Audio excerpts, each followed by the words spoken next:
Hello everybody, welcome back to another video review, another video lecture. This is going to be the first of many parts.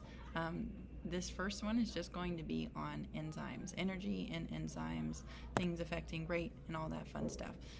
Photosynthesis is going to be broken up into several videos, and then same thing for cellular respiration. So it'll be a little bit shorter videos, but there will be a lot of them, and yes, I expect you to know everything that I talk about. So let's go ahead and get started. So I started this unit with this quote: "Without catalysts, there would be no life at all, from microbes to humans." I think it's a really important idea that underscores this unit, that enzymes, catalysts, are going to be what allows life to be possible, especially complex life. And so I asked you to start thinking about what are the things that we need for life. And many of you guys told me water, food. Some of you guys said shelter, maybe not as much for things like bacteria and stuff. But what we ended up finding is that everything comes back to this idea of energy, that if we have energy, we have the ability potentially to have life. And then we start looking at reactions a little bit more specifically, and we'll talk about those later. But we're never getting away from this idea of energy, not in this unit especially, but really not throughout the whole year. And so, if you knew this, chemistry is the study of energy. And so it's really important that we draw back on what we learned in Unit 1 and maybe draw back into what you learned last year in your chemistry classes if you took them. So chemistry doesn't go away. It's going to be all year long. It's just very, very important in this unit. But what exactly is energy? Well, energy is just the ability to do work. And so this is going to allow cells to carry out all of those essential life processes. Right now, as I'm speaking, there's thousands and thousands and thousands of processes going on right now. Same for you, paying attention and focusing to what I'm saying. There is exchanges of energy that is going to allow for that to be possible. And so in cells, we have potential energy. We also have kinetic energy. The potential energy in chemistry is typically stored in bonds. And so we watch and we focus on bond breaking and forming. That's really the thing that we care a lot about in this course and your chemistry classes. And so we have two laws of thermodynamics that are very important. First one is just the law of conservation, which you've probably been learning since you were just a young child.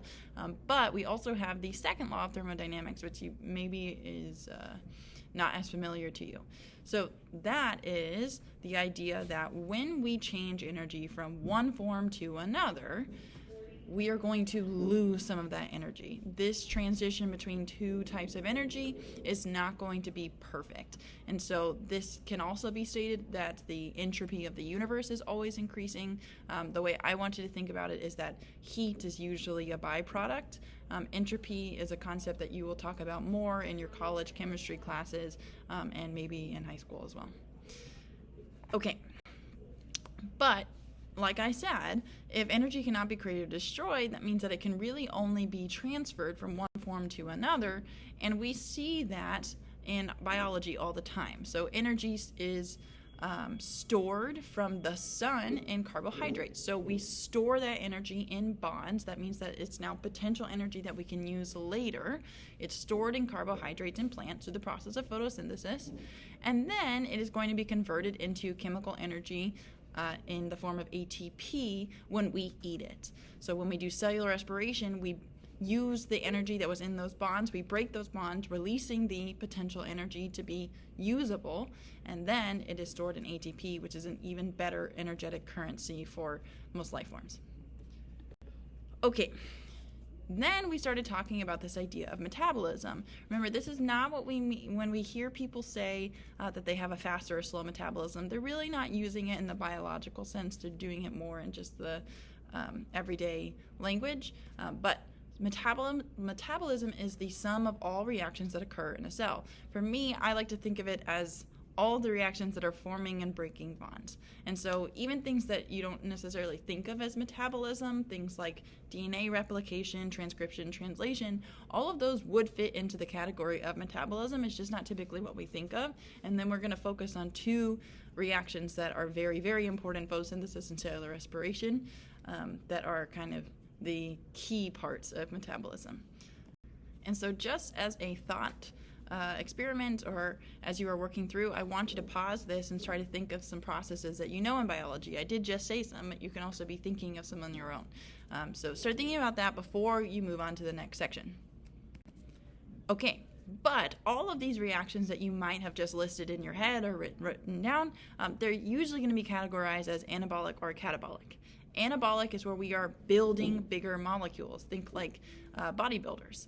Catabolic is where we are breaking down. So the way that I remembered it when I was in high school was cats break skin, catabolic reactions break bonds.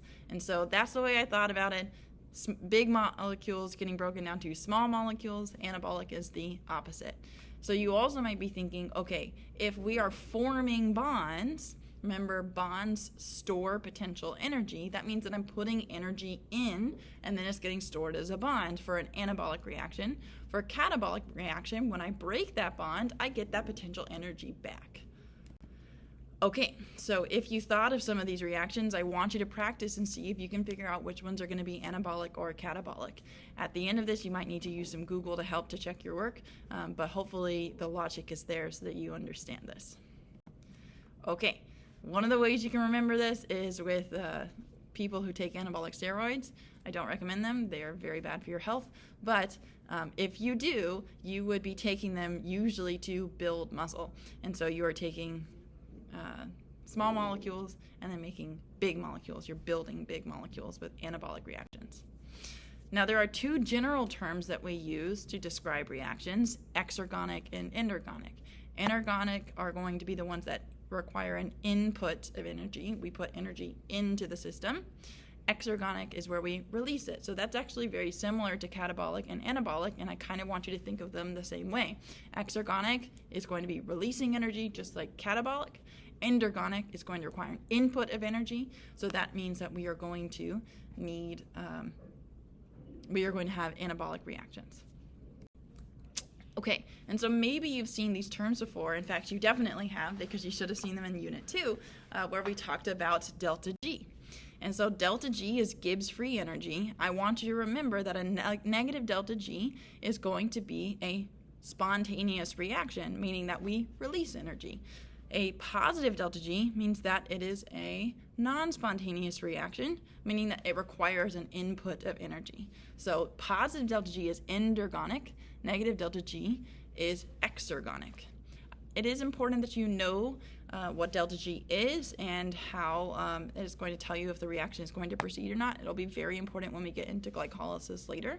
But you do not need to do any calculations. You just need to be able to interpret positive and negative delta Gs.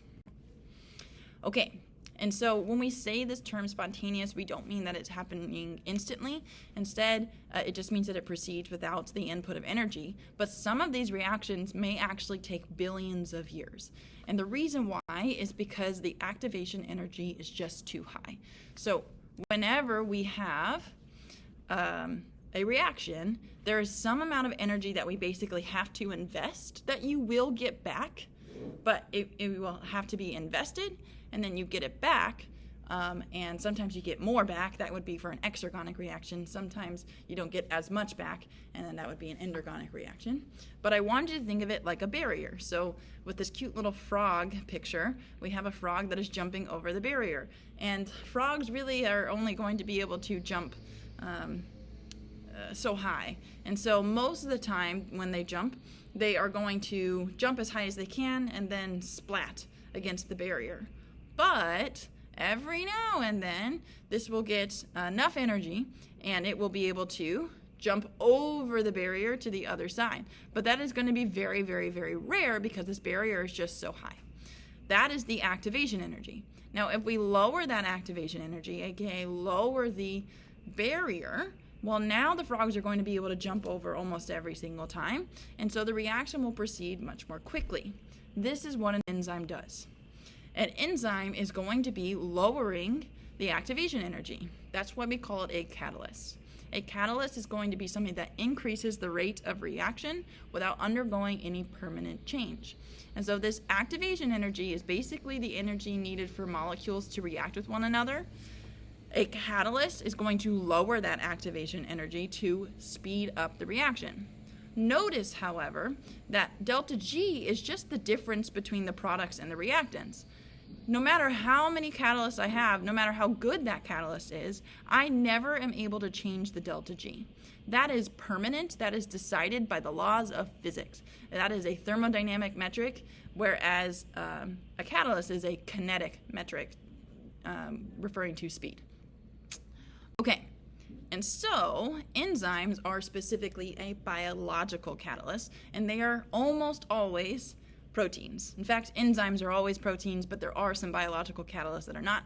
For example, RNA, when we saw in the ribosome last unit. But enzymes are proteins that are going to be reusable, and we'll see how that works later. But I do want you to understand that they're proteins, and remember, proteins are very, very, very interesting structures, which we'll talk about in a minute. Okay, so I did ask you in class to list some enzymes you knew, and I wanted you to recognize that almost all enzymes end in ACE. Not always, but usually. And so this is a good indicator that you're dealing with an enzyme if it ends in ACE. And then we have 6 classes of enzymes. I don't expect you to know these, but I do want you to understand that there's just general roles that enzymes perform throughout a cell. So there are oxidoreductases, transferases, hydrolases, isomerases, lyases, and ligases.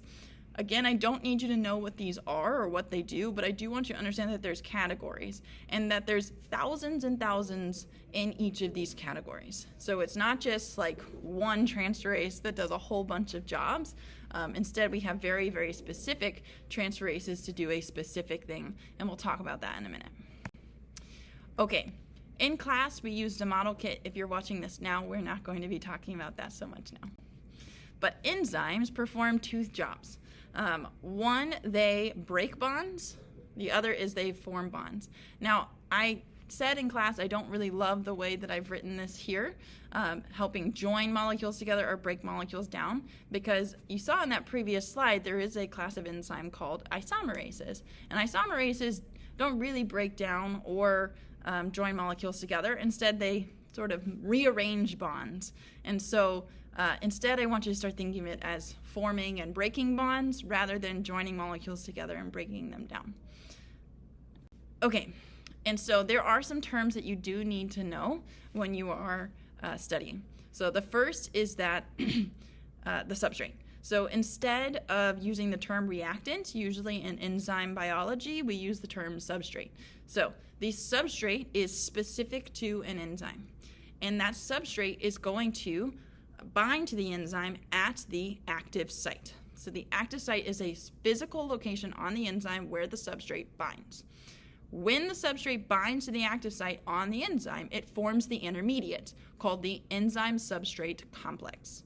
Now notice that this is not the permanent step. Instead, we have to go one step further where the enzyme is going to be releasing the product. Now, the enzyme and the substrate have some chemistry going on, which we're going to see on another slide, that happens when it's in the enzyme-substrate complex. And then we get the enzyme back just as it started. There's no change to that enzyme, but we don't have the same substrate. It's not just like they're shaking hands and then they're removing. Instead, they are shaking hands and then somebody's hand changes. So, very, very important. Okay, so let's look at this together. There is a substrate that will bind at the active site of the enzyme. The enzyme then forms with the substrate the enzyme-substrate complex, the intermediate. Now, remember that an enzyme is a protein, and so the active site is lined with amino acids that are going to be performing very interesting chemistry, and that's dependent on the enzyme. That's very specific. You will learn some of those mechanisms if you go and take higher level biology in college. You won't learn all of them, I promise. We haven't even figured out all of the mechanisms for all of the enzymes, but know that there is very interesting chemistry that's happening at the active site that is either forming or breaking bonds in order to release a different product. But notice that the enzyme is unchanged. The enzyme stays the same, and then that means that we can reuse it over and over and over again, which is really good.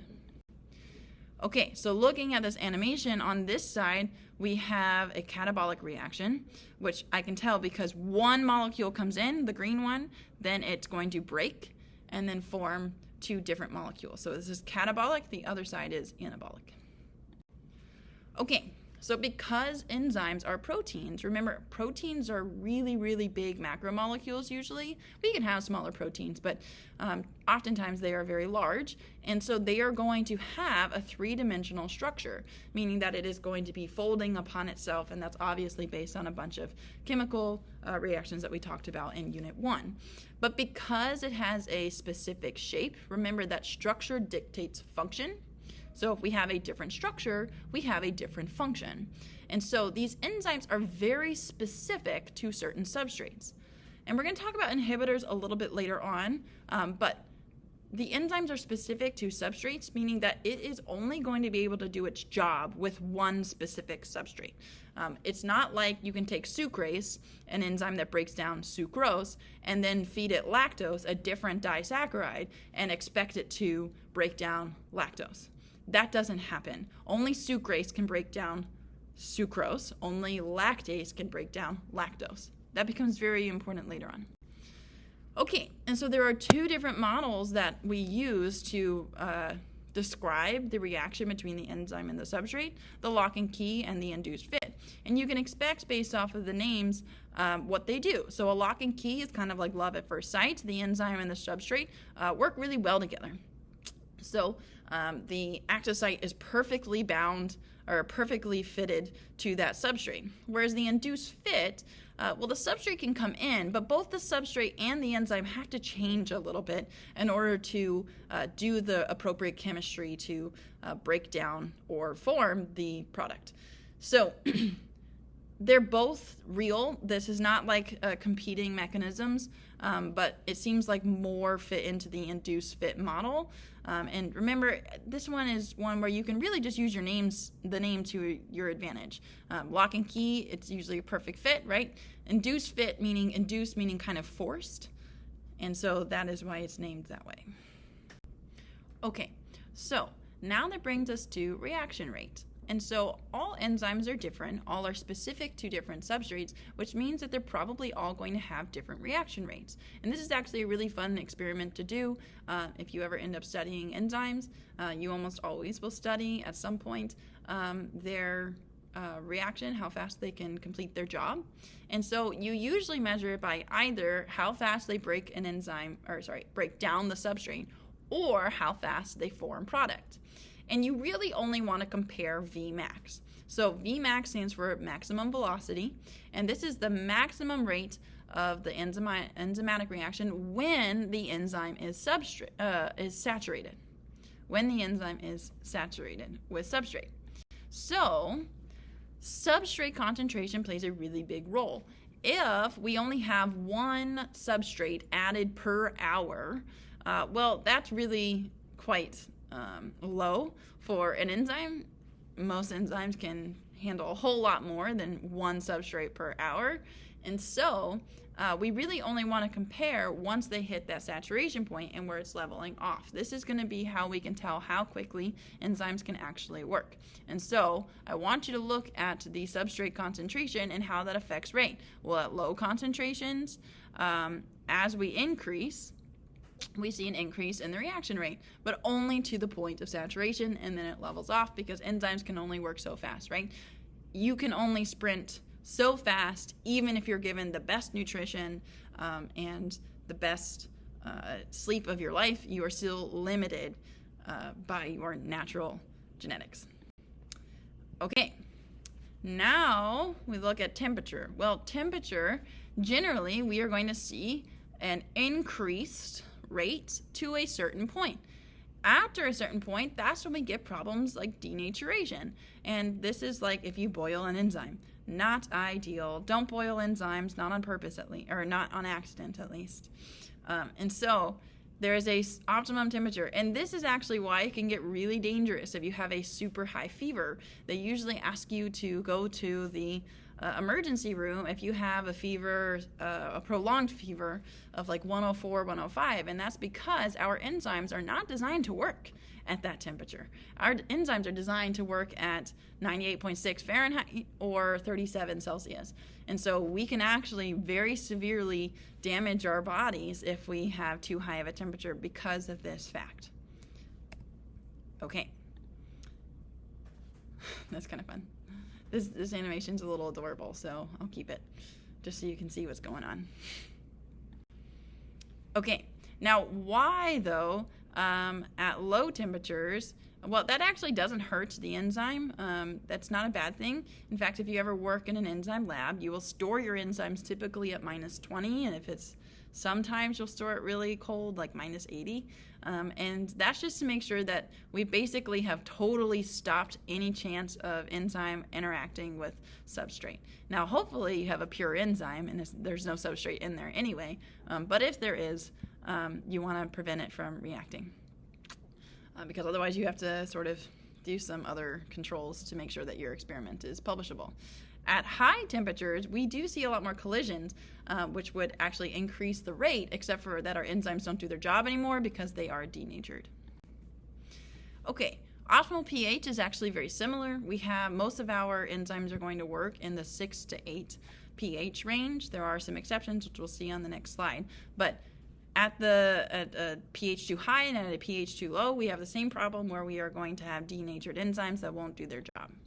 And so most enzymes work at 6 to 8, but there are some exceptions. For example, pepsin works in the stomach where it's very acidic. So it's going to have a lower functional pH. Otherwise, it would not work. It would denature. Okay, so this idea of denaturation, I've said it over and over and over again, but denaturation is where it unfolds. Our bonds are starting to break. Now, this usually isn't the actual peptide bonds between amino acids, but it might be the hydrogen bonds, it might be the ionic interactions, all that stuff. And that causes it to unfold. Now, in our body, it's a lot better at actually regaining activity, the renaturation, because it has helpful proteins called chaperones and others that will help it refold. In a lab, you kind of have to cut your losses. If you accidentally denature your protein, it's probably not going to ever come back to being a normal protein again. Okay, now let's quickly talk about inhibitors. So inhibitors are going to be molecules that bind to an enzyme and decrease the activity. Now, I had a great question in class asking about, well, wait a second, I thought enzymes were specific to their substrate. And they are. Enzymes are only going to do their job with their substrate. Now, if an inhibitor comes in, it is not going to be able to do the job that it needs to do with that inhibitor. It only can do that with the substrate. And so that's what we mean when we say the enzyme is specific. There can be another inhibitor that binds, but the enzyme is not going to do its job with that inhibitor. And so there's this sort of silly meme that you can sort of try to figure out on your own. I'm not going to explain why something is funny. But I want you to start thinking about, are inhibitors bad? Maybe try to think of that on your own before you move on to the next slide where I give you the answer. Okay, so inhibitors can be bad. They can be poisonous, they can be really dangerous, but they also can be awesome. And that's like in the case of a lot of therapeutic drugs. So almost all NSAIDs, if not all NSAIDs, are inhibitors. For example, aspirin is an inhibitor, and it is going to bind this COX-1 protein. But I don't need to go through the mechanism for you to understand that aspirin acts as an inhibitor and ultimately prevents us feeling pain, which is a good thing. It also prevents blood aggregation, and so you can use it as a blood thinner, which is really nice. We can use it to treat lots of different ailments in that way. So I want you to just remember that inhibitors aren't always bad. In fact, our bodies generate some inhibitors as a regulation mechanism, and so it's not always a bad thing. It's not always a good thing. We'll talk about one very, very scary one when we get into cellular respiration electron transfer chain a little bit down the road. Okay, so there's two types of inhibition. There is competitive and allosteric. So Competitive inhibition is where the inhibitor binds at the active site. That's the key part there. That is binding at the active site, which means that it is directly competing with the substrate. That both of them want to bind at the active site, and sometimes the inhibitor wins. Now, if we add more substrate, well, now we can probably outcompete the inhibitor, and that is sometimes good, sometimes bad. Okay.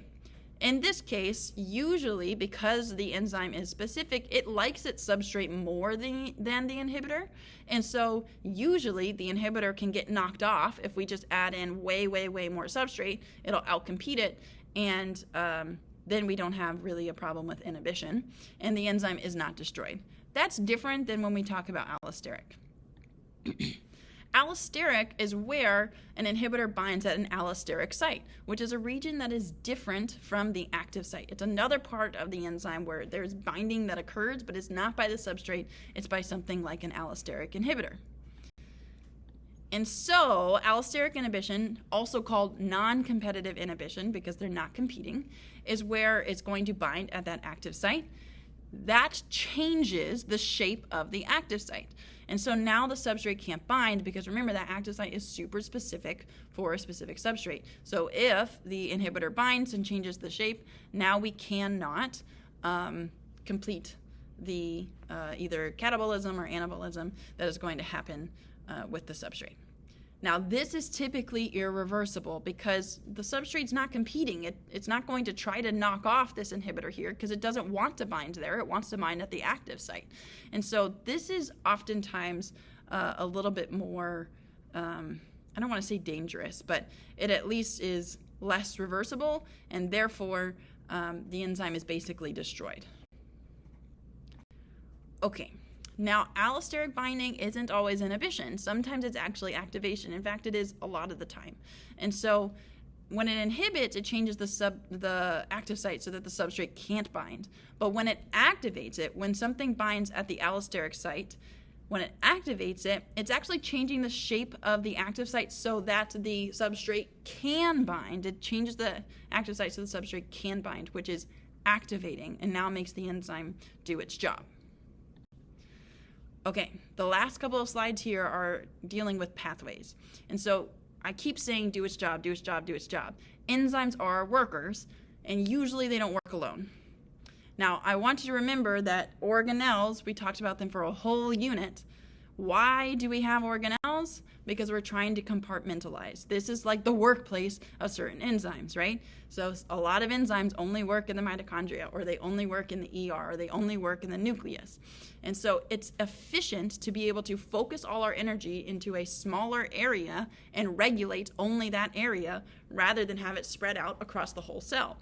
This is an advantage of compartmentalization, and it's part of the reason that we can have complex life.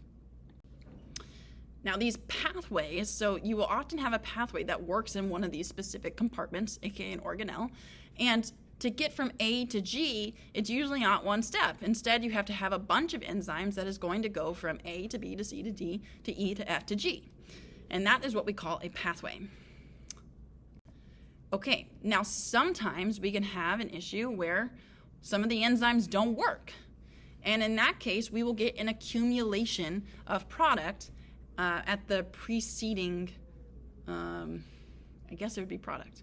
So looking here, we have enzyme 1, 2, 3, and 4, but enzyme 5 doesn't work. And if enzyme 5 doesn't work, well, now I can't convert from E to F. A to B still works, B to C still works, C to D still works, D to E still works, but I can't go from E to F. So we start accumulating. It's like a bottleneck at E. And this is where we can get really bad diseases. We'll talk about some throughout this unit, but it is something that is of interest in a lot of biology, and this is where we can have what we call metabolic pathway diseases. Okay, the last thing we're going to look at is this idea of enzyme cycles. And this is where the enzyme doesn't actually have a specific pathway or a specific end product. Instead, we cycle through and we go from E to F to G, and then we cycle. Now, remember that cycles aren't actually going around in a circle. This is just a way for us to visualize. But it can also lead to this idea of feedback inhibition. So one of the best ways that we have to regulate a pathway is to use feedback inhibition. So let's say there is some signal that tells me that I need to make product D. Well, that's awesome. So it'll tell the cell start with A and get to D. But once we have a lot of D, well, we don't want necessarily to have that much product forever. And so this product D can come back and actually inhibit enzyme 1 to basically turn off the pathway. And that's just to prevent infinite production of D, and instead now we can have a very nice regulation of just the right amount. This is really cool. It's used in a variety of systems, and it is very, very important. It will come back throughout the year, and it'll become very important when we start getting into cell cycle regulation. That's all I have for you on this one. I know it was a long one. It was a long day of lecture, and keep studying, keep up the good work, and good luck.